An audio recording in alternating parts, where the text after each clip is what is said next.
If we're setting aside what maybe wellness or well-being was in the past, and we're thinking about a more holistic vision and strategy of just taking care of your people, helping them be the best they can be so that they're better performers at work and they essentially may cost less from a health care cost standpoint. Where do you start? Like, what are the core components of a well-being strategy for today's modern workplace?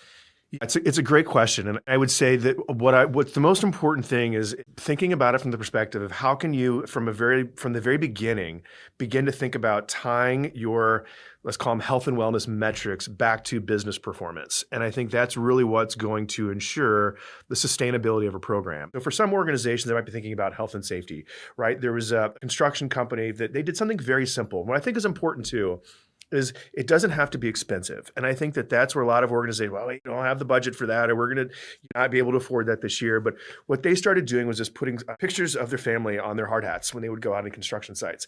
And what they found is just by virtue of doing that, if I see your kids on your hard hat and mine on mine, that it created this culture of protection and safety. And so they saw that they reduced accidents on the job by over 50%.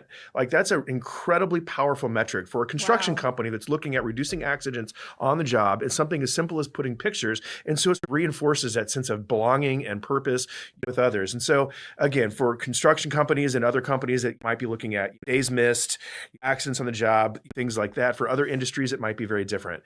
But I think just the first piece is understanding just the needs of your employee population.